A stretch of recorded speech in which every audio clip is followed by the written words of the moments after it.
starting. Just want to get some confirmation that we're live. So if you are out there,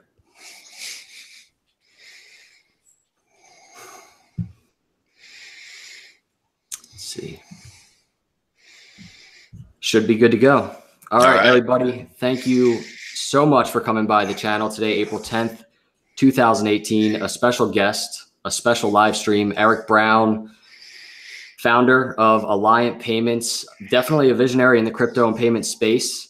If you want to talk about, I guess, going to buy a piece of pizza with Litecoin, Eric is on the front lines making that happen. Not only is he making it happen, but he's got the resources, he's got the tools, he's got the knowledge, and maybe even more importantly, the relationships to make it happen. So we're going to kind of dive into that. We're going to learn about what he's doing, learn about Alliant.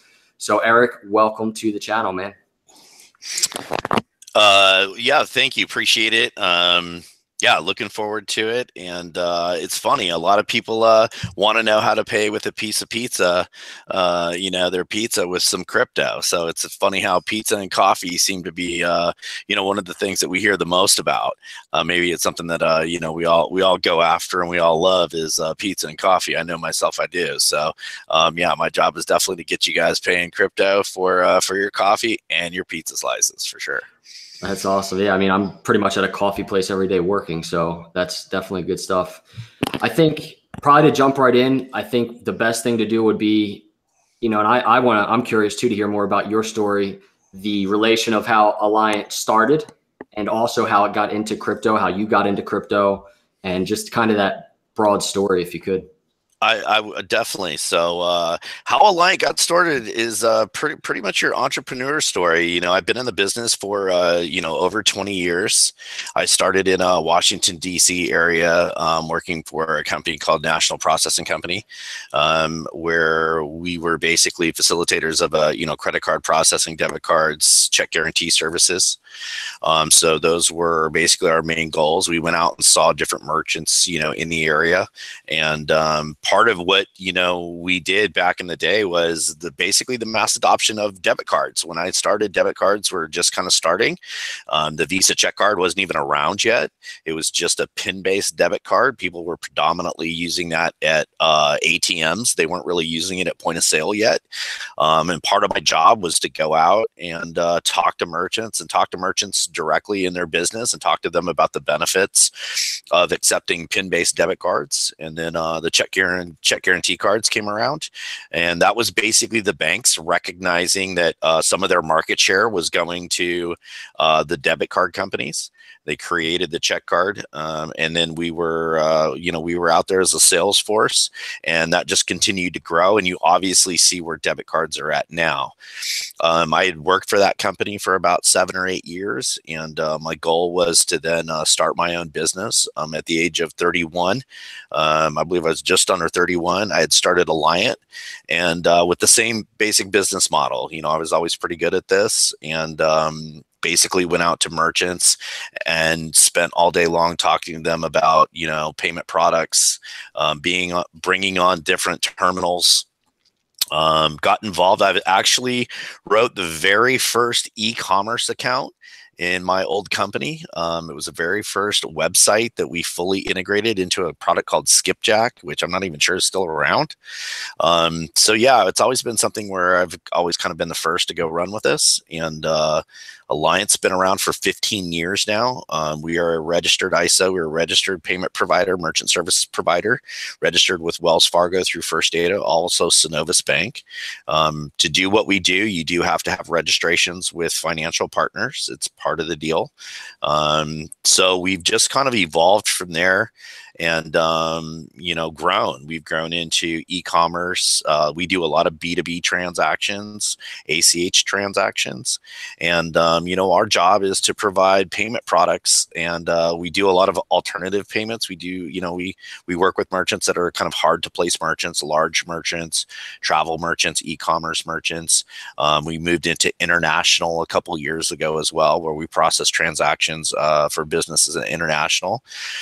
How crypto came about was kind of interesting. I got into the investing side of it like most people are, and with the investing side of it, I actually ran into had someone call me about a merchant account, and it was a large merchant account, and his name's Josh Finkelman. He runs Colorado Blockchain Capital, and he's a hedge fund manager for crypto.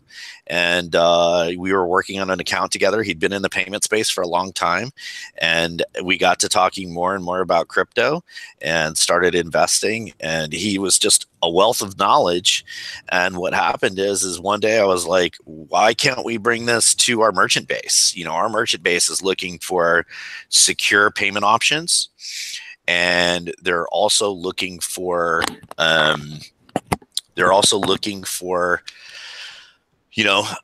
cost-effective options, getting paid. I mean, basically with merchants, what you want to do is make sure that they're getting paid, it's cost-effective, and secure transactions. So as we chatted a little bit more, we started looking into, Bitcoin originally was the option that we were going to look at.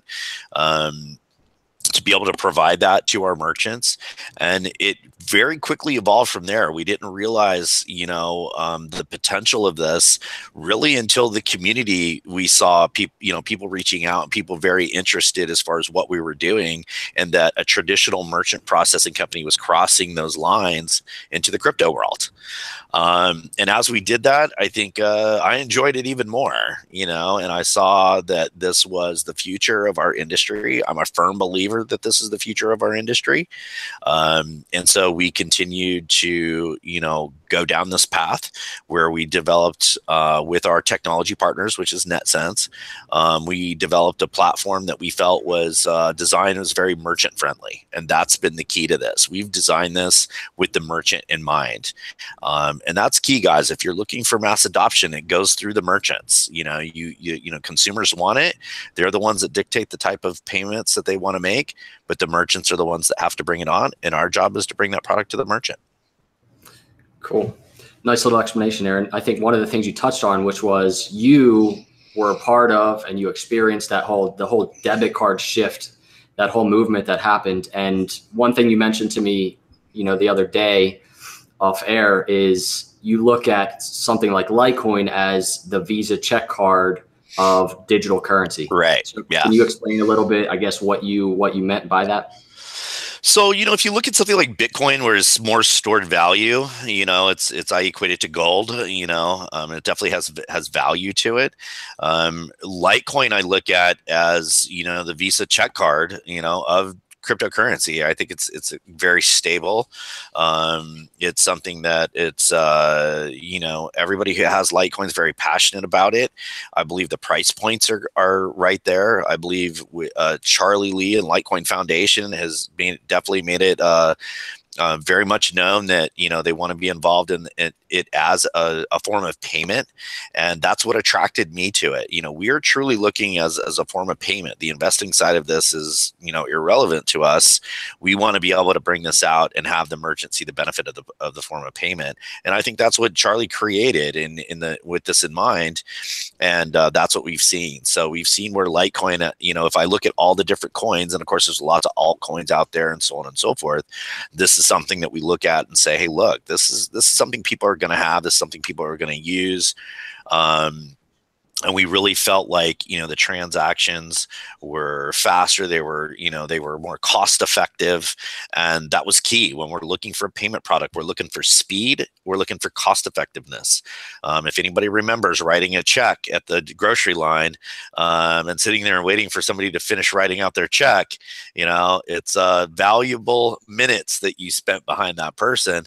And that's key, guys. We've got to have speed, got to have cost effectiveness when it comes to payment products. So true. So speaking to that, what would you say to a merchant or a company who's unsure about accepting Litecoin? It's in its infancy. It's growing fast. I think if I was a merchant, I wasn't quite unsure about it. To be quite honest with you, I would jump on our website. I would call our office, and get educated about it. I think if you're not quite sure about it, the way to get sure about it is education. Learn more about it, learn what it can do, learn about the people that are involved in it. I think one of the biggest things for me is realizing just the intelligence of the people that are involved in these products. I mean, there is some very smart people involved in blockchain and cryptocurrency. This is the future of our industry, and I think it's just getting the right information. I know there's a lot of information out on the internet. The reason why definitely wanting to do these videos is to give people the more kind of plain person's point of view of what we do and what the benefits are. So it would just be an education factor, getting more educated about how it can work for you, and being a forward-thinking business, you know, not waiting for everybody else to get on board, but making the decision that this is a product that you want to bring on because you think it has value to your customer base. Definitely. So last week you announced, I think it was last week, you announced the whole Litecoin Foundation and Alliant partnership. What exactly does that entail?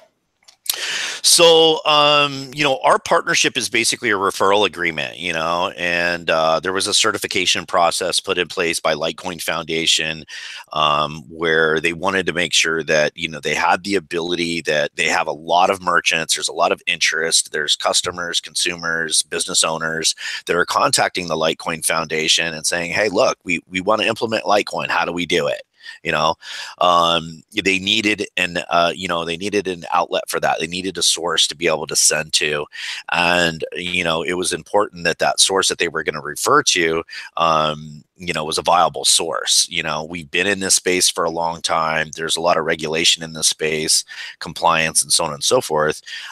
So there was a certification process to go through that we submitted, got approved, and then came to an agreement as far as a referral agreement to go ahead and supply those services for any of the Litecoin merchants that came across and needed to get set up with Litecoin, needed more information, you know, in various different ways, and as a payment product, you know, and having, again, as somebody who you could acknowledge and say, hey, look, we vetted this company.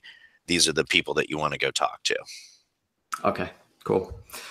So I'm gonna grab one of these questions that, you know, just came up on my screen. I think it's definitely a good one. It's one that you're aware of, and I thought it would be nice to kind of touch on it right now. Somebody said, Eric, volatility of crypto is a reason why merchants and retailers have been reluctant to accept cryptocurrency. How will this be combated with your platform? So yeah, and it's a great question. We've been dealing with this for, you know, quite some time, working the platform. We're not the only ones. We do have a solution for this.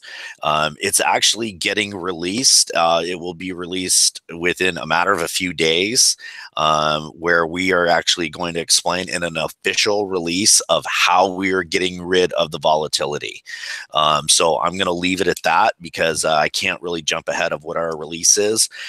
I think, you know, on Twitter, you know, YouTube, different social media outlets, one thing that we found to be important is, you know, we're not going to release something until it is 100% a done deal. There's been too much chatter, I think, online and in social media of things that are going to happen. And we want to talk when we officially release something that, yes, it has happened. It's a great question. I get it all the time, and I'm going to be pretty excited to talk about it. Probably our next video that we do, but definitely we'll get it out there to everybody to know when we absolutely officially release it, which is very soon. Should be a matter of a few days, and then we'll be able to go over that, and you guys will see in detail how we're doing that. Okay, cool. Yeah, and I mean that's kind of part of it, right? Is, you know, everybody, we do want adoption. Everybody wants it. But right. A lot of times, myself included, we get so distracted because all of us are really invested in crypto, whether it's emotionally or, you know, right. monetarily. So we look at the charts a lot. You know, we look at price, and then we kind of, our attention gets a little sidetracked from adoption. But I think part of adoption is that learning curve, is the knowledge. And I think we can touch on that. It's something you have interest in is doing interviews like this, is kind of talking about each step of the process that you're going through, just like this thing you were just talking about, and updating everybody on what that looks like and what it entails. Right. Yeah, and it's the adoption aspect of it is it's going to take some time. That's really all there is to it. I don't think it's going to take near the time that check cards or debit cards took. I think it's going to be faster. But with the adoption factor, we're definitely on it. I'll let you guys know that it is being pretty well accepted from my peers. It's on everybody's radar. There's definitely a lot of interest there. We don't get too involved on the price of coins and so on and so forth. Tell you the truth, I really don't pay attention to it anymore. That's really Josh's job. That's what he does. We're really concentrating and focusing on working with the merchants and continuously evolving the platform. We're chatting with our tech partners constantly about how we just got off the phone with them not too long ago about how we can make this better, we can make it a better experience. And for us here at Alliant, it's the user experience. It's what's huge for us. We want to make sure that the merchants have a great experience. When you have that great experience, the merchants are going to tell other merchants, and that's when adoption happens. You start getting the snowball rolling, and it's rolling, guys. I'll tell you right now, for sure. Very pleased with what's gone on in this last week. Very, very pleased. And we're getting to where everybody wants to go. You're going to have to give us a little bit of time, but we're definitely on it. That's good to hear. I hope everybody's listening. Yeah. So, and you keep talking about platforms. So let's talk about that a little bit. Alliant, they partner with a company called Netcents, which is essentially, they're a payment processing platform for electronic payments. And they've helped you build a platform that will allow, merchants to offer crypto to be accepted, correct? Correct. So yeah, Netcents is our technology partner. This is definitely their baby when they originally brought the platform to us. I think what we add to it, it's a great partnership. What we add to it is the payment industry itself, especially here, in the States. I've been doing this a long time. I have a lot of connections with, different banking partners, processing partners. I think we're very forward thinking. Alliant is more forward thinking than a lot of our, other peers in our industry. So when this came about, it was, a meeting of the minds. It was, okay, well, we have a large network of resellers. We have large portfolios of clients that we've had for many, many years. And, yes, absolutely, we want to bring crypto to that. They have, especially with Mehdi, their CTO, it's his baby, it's his platform, working the blockchain. And then we gave them the ideas of, this is really what it needs to look like. This is how it's got to feel. We wanted it to give it a look and feel of current payment products that merchants use. There's a learning curve whenever you learn anything, no matter who you are. We wanted to cut down on that learning curve. That was key. Being in the industry as long as we have, sometimes the merchants will do some pushback when it's something new, and it'll take us a little bit to get them to adopt it. And I could be something like along the EMB. Everybody has a chip card now. Okay. Took us a little while, definitely, to get that rolling. So the idea was, when we sat down with Netcents, sat down with Mehdi, and was like, look, let's try to get rid of that learning curve as much as we can by giving it a look and feel of products that we currently use. That's why we created, added the widget to the point terminal, added crypto to the point terminal, which is a point of sale retail terminal, smart terminal created by Google Pay's founder, inventor of Google Pay. Also adding, an app for all mobile devices, and then also having a full-blown back office that merchants can see transactions. They can get their reporting. They can see transactions to the blockchain now when they need to do their payouts and so on and so forth. And then, of course, a custom API for e-commerce. We needed to touch all those bases to be able to go out to our merchants and successfully get them to accept this as a payment product. Okay. So it sounds like you've done a pretty nice job of introducing merchants to this whole crypto space, even if they, a week ago, they might have not known about it, but it's going to be easy for them to adopt it and slowly learn about it because it has a lot of similarities to the system and platform they've already been using. Right. And actually, what we've done is we wanted to make sure that they didn't have to know anything about it if they didn't want to. And I think that was key. There's a lot of small merchants out there that look, they want to get their money in their account and they want to do it cost effectively and quickly. They don't necessarily care to learn a whole lot about crypto. And so that's who we're going to cater to. We needed to cater to a merchant that was small and didn't want to learn anything about crypto. We needed to cater to an enterprise merchant that wanted to, fully integrate into, custom software or platform that they might currently be using, CRM, whatever it may be. And then everybody in between. That's a lot, guys. That's a lot to try to, make everybody happy and be able to do that. And I think that's what we've done, and I think that makes us possibly quite a bit different than some of the other providers out there. But obviously we can add all the payment products and crypto all together, and that's key. It's a one-stop shop. And that business model works for a lot of other businesses, especially even in the technology space. One-stop shop is good because if they don't necessarily want to learn about crypto, they don't have to. Exactly. But it's definitely a benefit to their customers that want to pay. Yes, you bet. Yeah, we want them to learn. We want them to get educated. We want them to promote it. I think what's cool, this is by far the most exciting thing I've seen in my time of doing this. We're definitely having a lot of fun on it. We're working, a lot of hours, really hard on it, and but it's been a great time. And the conversations with the merchants are completely different. They definitely love learning about it, and I think you're kind of taking the bank factor out of there. Sometimes people, I think some of the merchants are tired of the big banks and some of the big credit card brands, and this is something different. They're definitely, the walls come down when we talk to them. They're curious about it. Yeah, I mean, even from the perspective of sending wires, we talked about that the other day as well. Yeah. I can remember sending international wires and having to get the SWIFT code, the account number, the routing number. Wells Fargo's not working. It's taking me a half hour and a bunch of fees. Their wire network's down, or you bet, exactly. Man. You bet. So, it's sending an international wire, and for us having international clients and hard to place businesses because they have clients all over the world. This was a no-brainer for my particular portfolio and my particular client base. Sorry about that. We got a big thunderstorm going on here. So it was really a no-brainer, but it's evolved very quickly to see how it's going to affect the payment space, and it's going to change it. It's going to change how we do things. Good. All right, I'm going to hop over to another question we got. All right.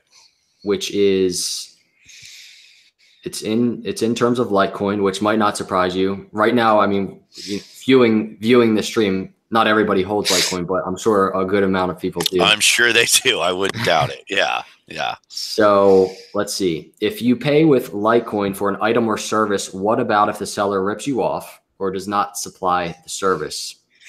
Yeah, it's a great question. I actually saw that question on Twitter. And it's a question that people need answered, basically from both sides. So, there is no real dispute type process, with crypto. Let's say specifically Litecoin. This is once you send that payment is gone. So my recommendation would be is make sure that you're vetting whoever that you are purchasing products from. You want to make sure checking reviews, but making sure that you are definitely vetting that particular client. There is no dispute process right now. And I don't know if that will, change moving forward. But, on the merchant side of it, there's a lot of friendly fraud that goes into the credit card business. And what I mean by friendly fraud is people that actually purchase items and they know that they're going to, fraud the merchant. So the merchant goes, fraud goes both ways. And a lot of people don't realize that the merchant carries that fraud. It's not the card brands. It's not Visa. It's not MasterCard. The merchant carries that fraud. It's an expense to them. So it's a negative on both sides. But I would say from the consumer side, holding a Litecoin do your due diligence when you're working with, you know, a merchant that you're not in front of and somebody that you're not getting product from right there on the spot. Just make sure you're dealing with somebody that you've checked out first. Okay. So like normal, you should just be aware who you're Be sending. aware.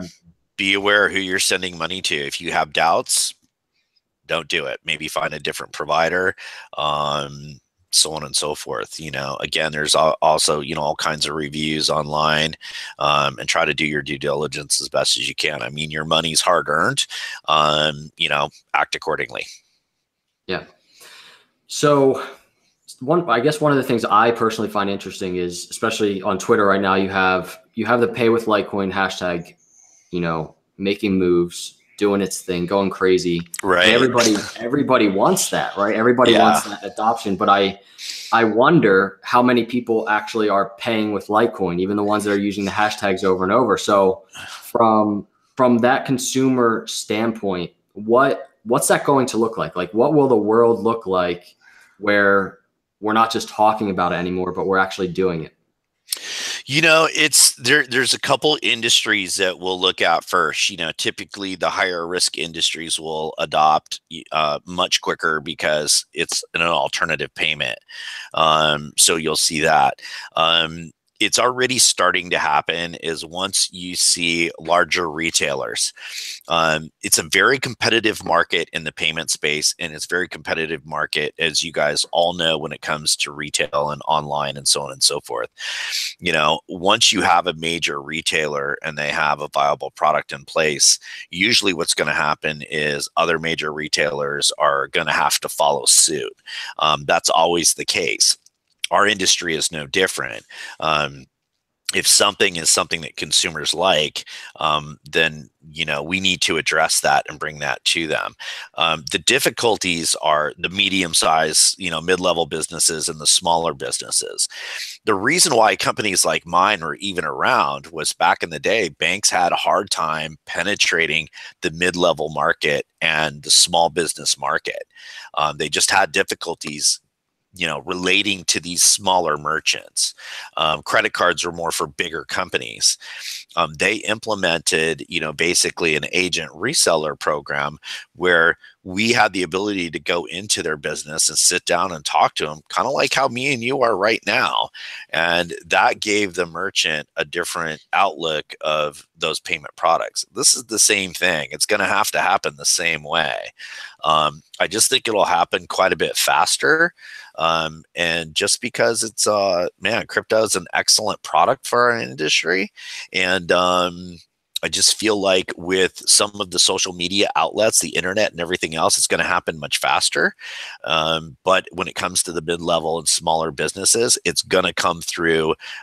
It's going to come through us. It's going to come through the reseller market, the sales office market, the agent market. They're a big, big part of the payment industry. And they're the ones that really kind of hold the hands of the smaller merchants and kind of guiding them through something that could be somewhat intimidating when it comes to crypto. And we're going to help them with that and show them that it's really not all that intimidating.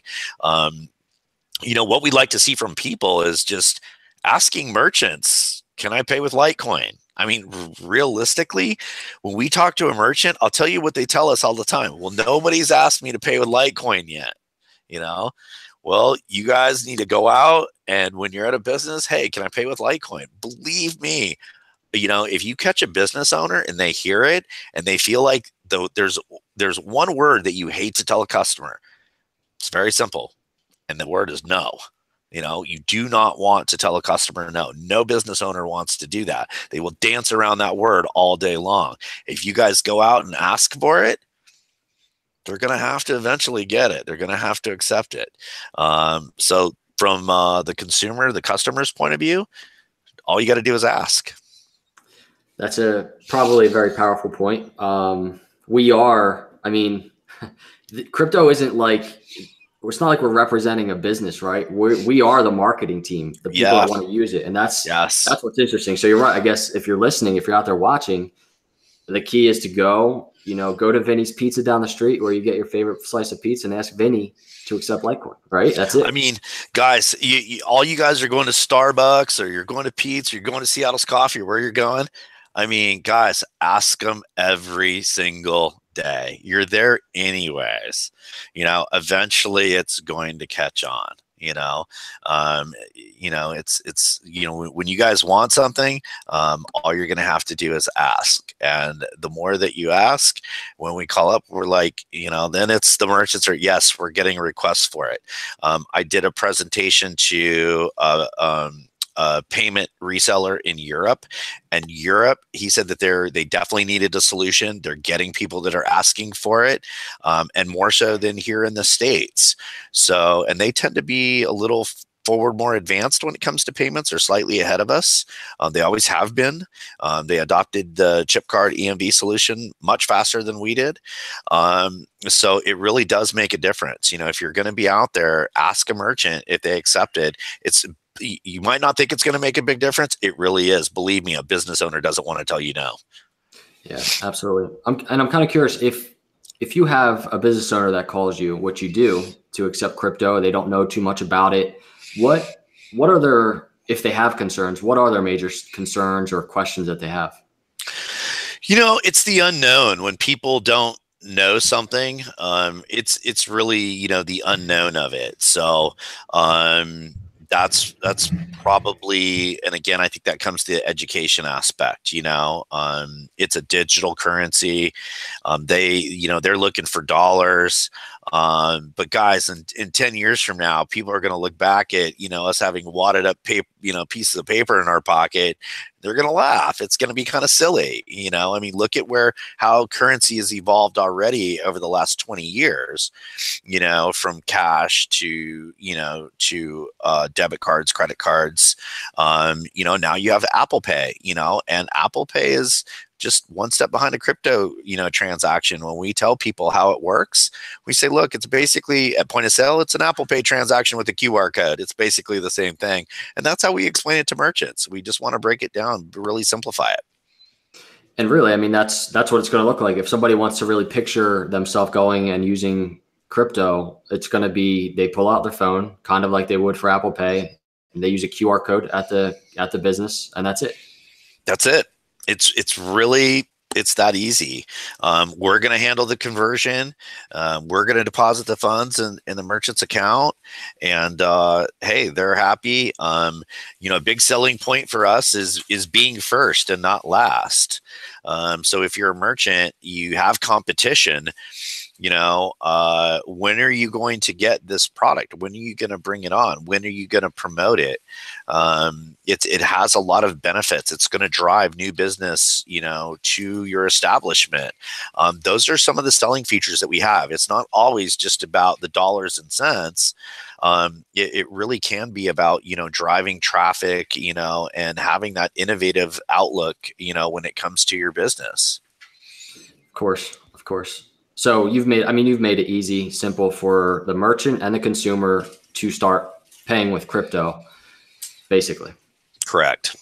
And that's the idea. Of course. So, all right, I'm going to take another question here, which, you and I talked about this before, but I find this a very interesting question and topic. So will Alliant be more interested in consumer to business transactions or business to business transactions? So, we do a lot of business to business transactions. I've got lots of, quite a few scenarios of, recently we just did a transaction that was almost $1 million on one credit card. Very significant transaction right there.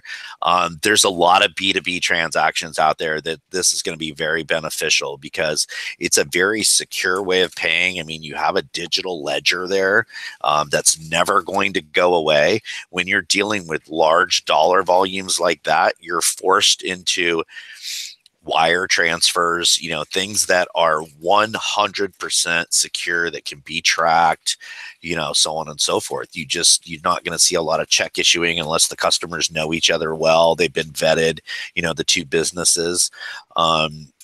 I think business to consumer is great. I actually think business to business will probably adopt a little bit faster because they're going to see the benefits of a secure transaction that can literally happen in seconds, and being able to get funded on that very quickly. And then when you're dealing with a $500,000, $10 million sale between a business and another business, there's a sense of urgency that you put on those transactions. It's not $10 for your cup of coffee or whatever it may be.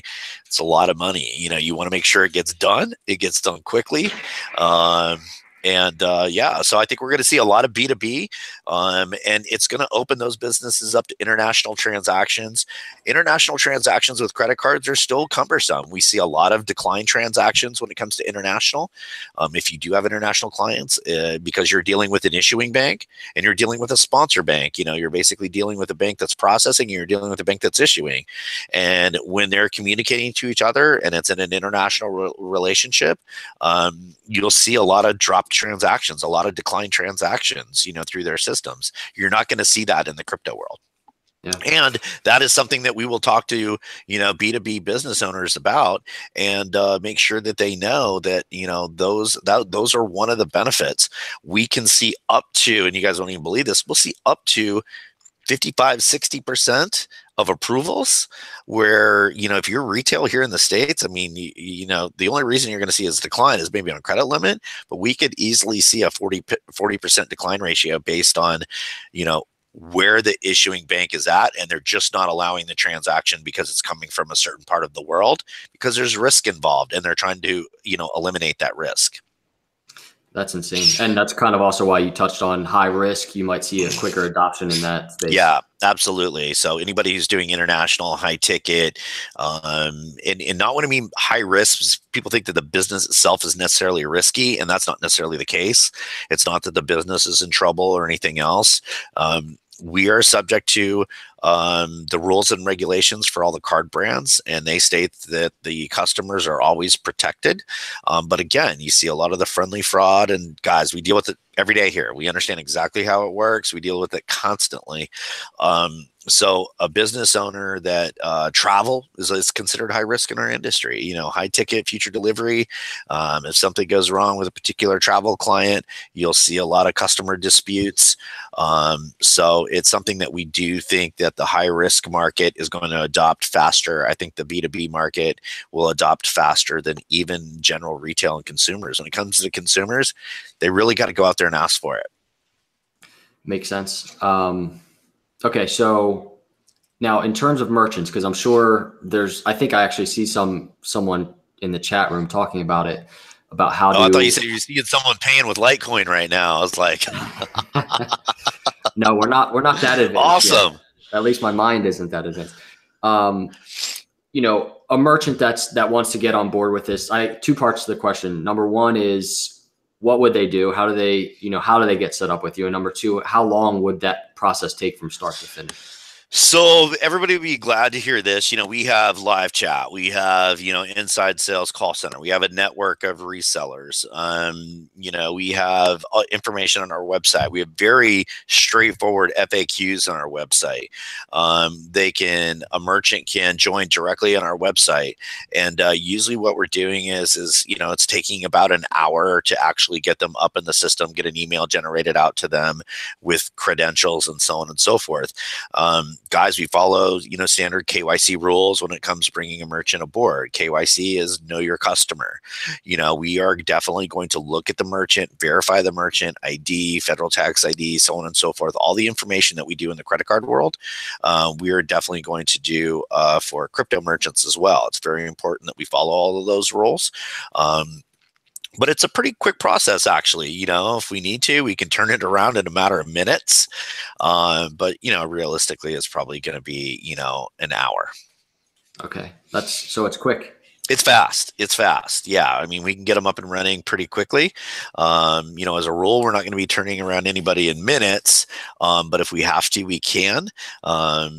and it's just making sure that the merchant has the proper information and ready to go.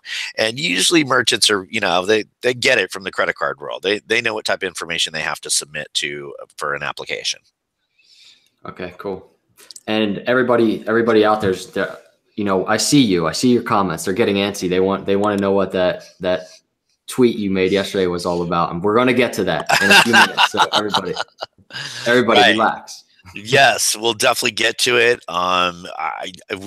We've got a lot of good news, coming down. Actually, it really is. I've been very pleasantly, very pleased with how things have been going within my industry. So, yeah. Yeah, you made an awesome point yesterday when we were chatting, which was you're obviously on the front lines. You're doing what you're doing, but you're that spark. Yeah. That's going to create this wave effect. Yes. So yeah. Why is that? Why did you say that? Running a business is it's an interesting venture. There's times where you have, and I'll be quite honest with you guys, there's times where you have no direction and, you're like, you're kind of wondering which way should we go? You're always looking at a fork in the road. It seems like, no pun intended by the fork, by the way. So you're always looking at that, which way should you go? This was something that when crypto came to me and I looked at it and the people that I was chatting with about it, it was crystal clear. I knew exactly where this was going to go. I knew exactly what this was going to be. This was going to be, to me, this could easily be bigger than the internet. It's a Google. It's something along those lines. It's that big. So, when I did see that, it just enabled me to focus on, where we were going to go with it. And as we I think we got involved with Litecoin Foundation. We started getting a lot more press. We just noticed the interest altogether. And I was 100% sold on it. I think I can be a pretty convincing salesperson when I want to be. And, that's when I was like, hey, this is going to happen. And for some reason, we're here at the front and I'm happy to be here, but I felt like we were kind of the spark. We were the ones that were going to go out to our peers in the industry and go, hey guys, look, here's what it is. It's going to happen. You can get on board or you can just catch up after the fact. But kind of like how we talked the other day, it was, this is a millennials product. This isn't my product. I'm just the one bringing it to market and I'm the one that's going to get it rolled out there.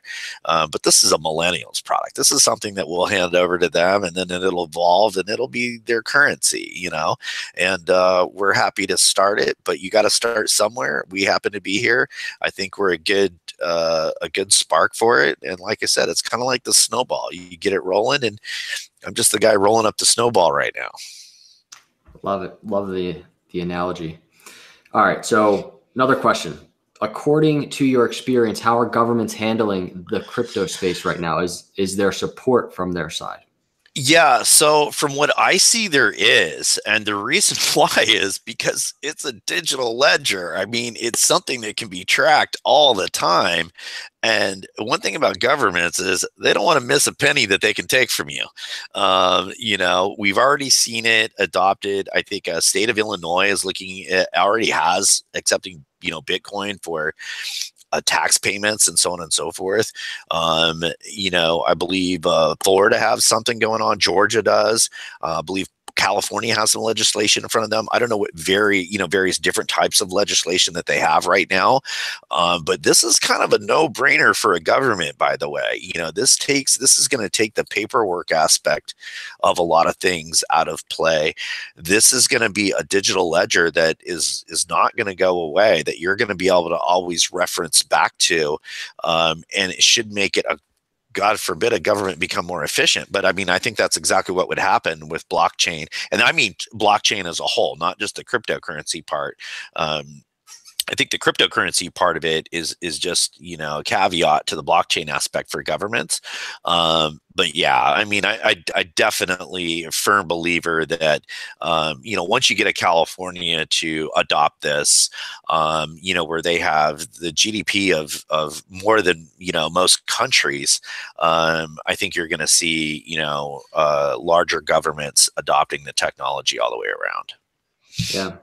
And that's how it works, like across the spectrum. So governments, and then even the adoption, merchants getting on board. You're going to have, you know, a competitor seeing their competitor accepting crypto, and then they're going to be like, I need to do this now. You know, it's a competitive world we're in, you know. Even myself, sometimes I'm running to the laptop to, you know, see what I can do before somebody else is. I try to keep myself from doing it. But yeah, it's a competitive world. And I think with something like this, you know IBM's doing a lot of stuff right now. Yeah, I think we're going to continue to see a competitive nature in this product and people getting more involved in it. And which is great because you're going to see the evolution of it, and you're going to see some things that are going to come out with this that are going to be, I think, that are just going to be ultra cool, you know, and I'm excited to see it. Okay, cool. So I want to get around to what your news was. And before we do, I guess we were chatting. You actually just tweeted also about a charity at 10,000 followers. Can you talk about that a little bit? So, you know, we wanted to, it was great doing the 5,000 and doing the 5 Litecoins and 5 Litecoin lighter now. You know, that was a lot of fun. Actually, it was great to see people's responses. But we wanted to do something that was a little different that everybody could be involved in. I think, you know, probably everybody has some sort of charity that they're probably at least interested in. A lot of people have, you know, very passionate about it. And we wanted to run something along when we get to 10,000 followers. I think the idea is we might want to contact a charity. They're always looking for donations. And I think that there's some, people holding crypto out there that have made good money that might want to use that for donating into charities. And I think what we were kind of thinking is, you know, maybe that we were going to offer the services out and do something where, you know, it's going to be a free of charge type service where we're going to pick a couple charities. I don't know exactly how it's going to work right now, but the idea was, let's do something for these charities. Let's get some money in the door, and let's not charge them anything. You know, we don't have those abilities in the credit card world. We can't, because we would just be eating it, you know. But with this, I think we have the ability to do it. It was my idea, and you know, I'm just, I'd like to, you know, I'm kind of partial to anything that has to do with animals, pretty much. Also anything that has to do with kids. Everybody's got, you know, what they're partial to, but I think we're going to look and see what people come up with. We have one that was really interesting already, and we're going to develop something around that and some sort of like celebration for the 10,000 followers. Okay, cool. Yeah, and that's another reason I love crypto. I think it's funny because it's very ironic. Crypto can get such like a bad press, like it's, you know, a shady space, but I've met some of the coolest people. And in terms of giving and charity, I think the world is going to be surprised by, you know, what comes out of crypto in terms of that. Well, you know what? And I agree, you know, wholeheartedly. And I think some of the bad press just comes from that competitive nature. You know, you're having people that are in other industries that feel threatened by this product, you know, and they should be. I mean, they really should be. You know, I would feel threatened if I was them as well. You know, I don't feel threatened by it because I was like, can't beat them, join them. You better jump on this quick. I think for charities, this is a no-brainer. I think it's going to be great. I mean, think about the people that, you know, invest, and maybe they got in early and, you know, they made some bucks, but money isn't their whole thing. You know, it's not mine. You know, maybe it's where, you know, hey, they're living a comfortable life, and now they want to offer out, you know, that, you know, something great happened to them, and they want to donate some of that money. And this is a great way to do it. You know, we're going to figure out some things to do with it. Definitely. And if you're active on the chat on this live stream, you know, you have a charity you like, some ideas for a charity, put them in the chat right Yeah, now, and absolutely. Eric will definitely check it Yeah, out. yeah, we're going to take a look and see where we're going to go with that. Okay, so Eric, what do you have for everybody? All right, guys. So, a lot of people ask me, how many merchants we have and how much are we processing and how are you marketing and how are you getting out, to client base and so on and so forth. And of course, a lot of people look, you can have a website and sign people up and so on and so forth. That's really not our direction. We definitely have the ability of signing up merchants, and we've done a lot of that already. Our goal is to penetrate the payment space and get our peers on board. So on that note, we are, and I'm not going to name the names right now because it's not 100% done. I would say it's 99% done right now. It's just a matter of contract type stuff, which I actually just got back about 30 minutes ago, actually, before this call. Looked really good. But we have a top 10, definitely in the top 10 in the country of payment provider that we are signing on as a referral partner and a full-on agent that will be working with us, that will be fully integrating our crypto platform in with them and all of their clients. They're a very large company. It's very well known. They've been around a long time. So once everything again is 100% completed, like I said, I just got some information back today. It looked very good. Everything was agreeable. So once we have it 100%, we're going to announce it, but it's one of the top 10 payment processors in the country. So, and just in case, people are out there and they're not sure what that means, how big actually is that? I mean, a top 10 payment processor is pretty big. What exactly does that mean? So they're just shy of 200,000 merchant accounts. They process billions and billions of dollars in payments. They're very large. I mean, they would be one step away from what a financial institution would be, when it comes to merchant accounts, which now they're very large, understand. But, in our world, to be able to go to that client and bring a product to them and have them, very excited about bringing this on, actually, and we're excited about it and definitely going to be rolling that out, giving the name out to everybody. Kind of like I've said before in some of our Twitter posts, when it's 100% done, you guys will know the name. But yeah, it's going to be awesome. And we've had quite a few calls. I'm basically doing very high level calls with my peers that I've known that run large companies that do payment processing domestically, internationally, and the calls are going very well. The guys are definitely accepting it in the payment industry, which I'm really pleased about. I wasn't quite sure if they were or not. You don't really know until you get a hold of these guys. But they seem to be accepting it very well. We've got a lot of smaller mid-level type, resellers and agents that just provide an excellent kind of, hands-on service where they have smaller portfolios, but they work with the merchants, a lot more hands-on. And we've got a lot of those agreements out. We've gotten a lot of those back. But yeah, having somebody in the top 10, they easily could be in the top 5, by the way. We haven't double checked on that. But to have somebody in the top 10 and somebody with that kind of name and that kind of notoriety, it's pretty cool. It's going to be pretty neat when we get to, put the name out there for everybody.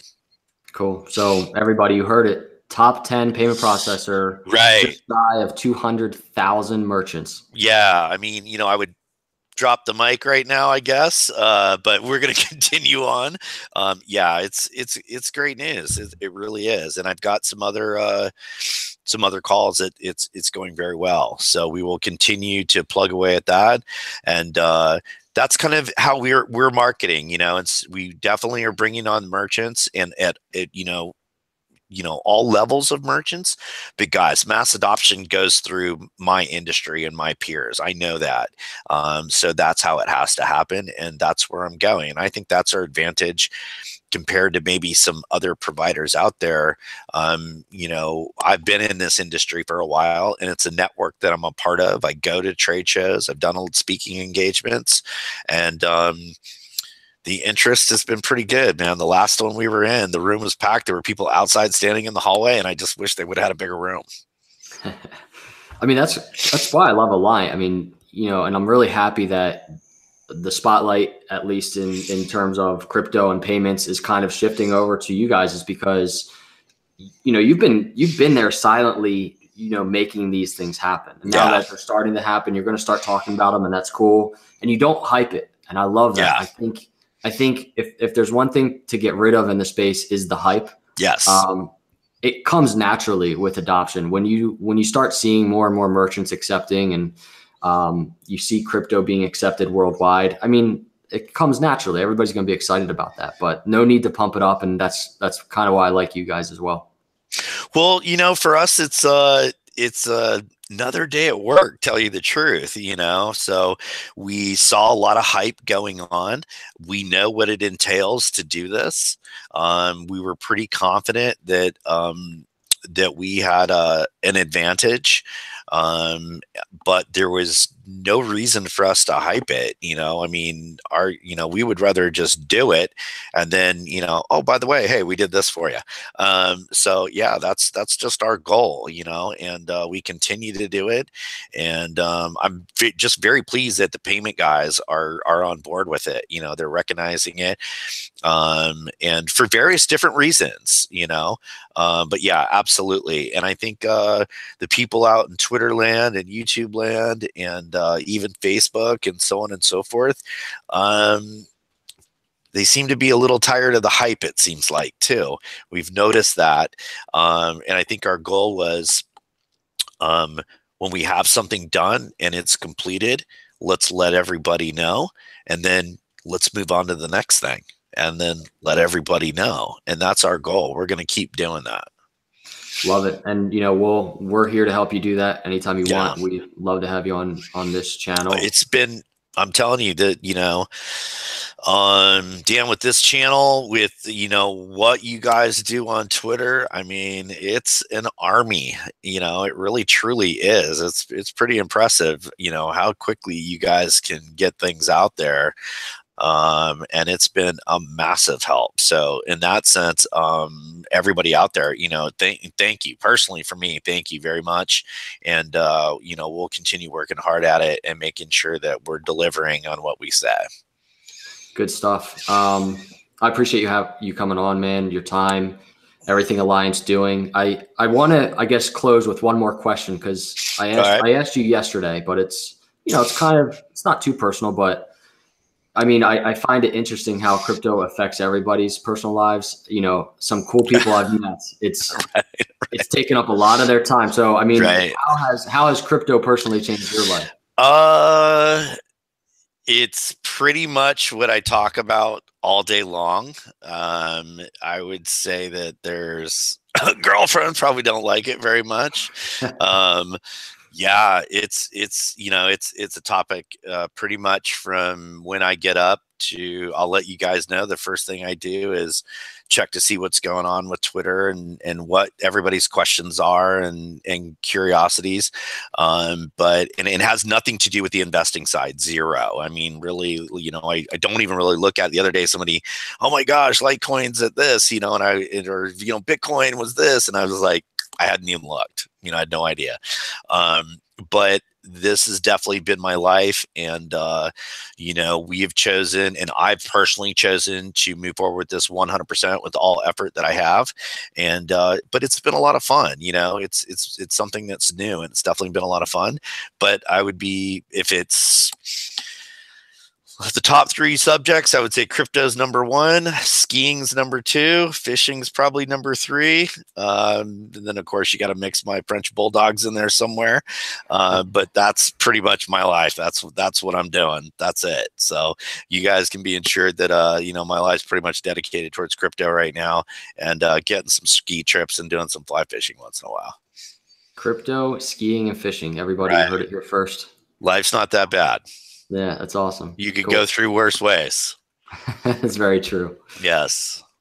All right, good stuff, Eric. I think we'll end it there. We're going on an hour. Awesome. I mean, such awesome value here. So I really appreciate you coming on. Appreciate your time, and I'm sure we'll be seeing you on Twitter. And hopefully we'll do maybe another update video here soon in the next month or so, and kind of see what you guys are working on.